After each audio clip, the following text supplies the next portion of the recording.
मुत्तहदा जिला महबूबनगर के नामुकम्मल आपाशी प्रोजेक्ट्स साधना के एसी की जानिब से क्राउन गार्डन फंक्शन हॉल में एक आपाशी प्रोजेक्ट की तकमील में ताखिर पर एक राउंड टेबल कॉन्फ्रेंस का एहतमाम किया गया। इस प्रोग्राम की सरपरस्ती रघुचारी ने की, जबकि प्रोग्राम में डॉक्टर मल्लू रवि रुकन पार्लियामेंट नगर कर्नूल, NM श्रीनिवास रेड्डी MLA महबूब नगर, डॉक्टर वी श्रीनिवास गौड साबिक रियासती वजीर ने शिरकत करते हुए प्रोजेक्ट की तकमील के मुताल्लिक रियासती हुकूमत और अपनी अपनी पार्टियों का मौकूफ रखा।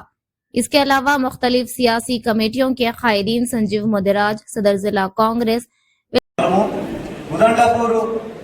లేకపోతే రాబోయే తరాలకు చాలా ఇబ్బంది జరిగే అవకాశం ఉంది కాబట్టి తప్పకుండా డిండి వాటర్ ఉంటే ఇక్కడ 200 విధాల 300 టీఎంసీలు ఉన్నాయి.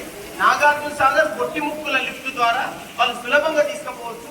మన జోలికి వచ్చి మామినారు భూములు ముంచొద్దు. ఇప్పటికే కల్వకుర్తిలో మునిగిండ్రు, శ్రీశైలంలో మునిగిండ్రు. వాళ్ళు రంగారెడ్డి ప్రజాప్రతినిధుల్ని కలిసినాం, అధికారంలో ఉన్న ప్రజాప్రతినిధుల్ని కలిసినాం, మంత్రుల్ని కలిసినాం, మాజీ మంత్రుల్ని కలిసినాం. ప్రస్తుత ముఖ్యమంత్రి మీద ఒత్తిడి తీసుకురమ్మని చెప్పినాం.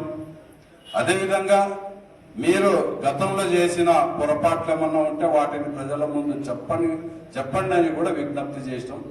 ఆ మేరకు మహబూబ్ నగర్ జిల్లా ప్రజాప్రతినిధులు వాళ్ళు టీఆర్ఎస్ వాళ్ళు కానీ నల్గొండ జిల్లాకు పాలమూరు రంగారెడ్డి జిల్లా ప్రాజెక్టుకు లింక్ చేయకుండా మనకి ఇంకా నీళ్ళు అవసరం. పాలమూరు రంగారెడ్డి జిల్లా ప్రాజెక్టు, కేఎల్ఐ ప్రాజెక్టు, మిగతా ప్రాజెక్టు అన్ని కంప్లీట్ చేస్తే కూడా ఇంకా 10 లక్షల ఎకరాలకు ఖలీల్ గారికి ఇంకా 10 లక్షల ఎకరాలకు నీళ్లు లేని భూములు కూడా ఉంటాయి కనుక మరి మాకు నీళ్లు మేము వాడుకుంటామనేటువంటి న్యాయము ధర్మమైనటువంటి దాని అందరూ కూడా మనస్ఫూర్తి ఆశిస్తూ మేము కూడా ఇదే జూపల్లి కృష్ణరావు అప్పుడు మా పార్టీపై మంత్రిగా ఉండే మేమందరం సంతకాలు చేసి ఆనాటి ముఖ్యమంత్రి గారికి కేసీఆర్ గారికి ఇచ్చినాం.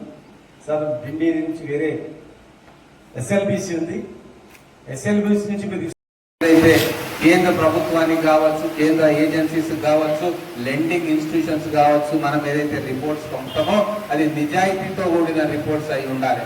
తాగునీరు అని చెప్పి సాగునీరు రిపోర్ట్ పంపితే ఏమైందో ఈ 10 సంవత్సరాల్లో ఆ రిపోర్ట్ దాన్ని వెనక్కి పంపి గందరగోళమైన సంగతి మనందరికీ తెలుసు. అందుకే ఖచ్చితంగా ఇది సాగునీరు ప్రాజెక్టే. మేము ఫ్లడ్ వాటర్ మీద కాదు, ముఖ్యంగా ఆ రోజు ముఖ్యమంత్రి గారు ఇరిగేషన్ మినిస్టర్ మాతో మాట్లాడాల్సింది అంతా కూర్చొని మాట్లాడాము. మేము ఈ వేదుల దగ్గర నుంచి కాకుండా శ్రీశైలం బ్యాక్ వాటర్ దగ్గర నుంచి తీసుకుంటుంటే మాకు అభ్యంతరం లేదు, తీసుకుంటామని చెప్పాం. దాని మీద మంత్రి గారు కూడా సానుకూలంగా స్పందించి దాని మీద ఇంజనీర్లందరినీ పిలిపించి మాట్లాడి చర్యలు తీసుకుంటారన్నారు. అన్ని మన జిల్లాకు సంబంధించిన అందరూ ఎమ్మెల్యేలు, ఎంపీలు అందరూ సంతకం పెట్టి ఆ రెజల్యూషన్ కాదని కూడా వారికి ఇచ్చేస్తాము. మళ్ళీ దాన్ని ఫాలో చేస్తాం.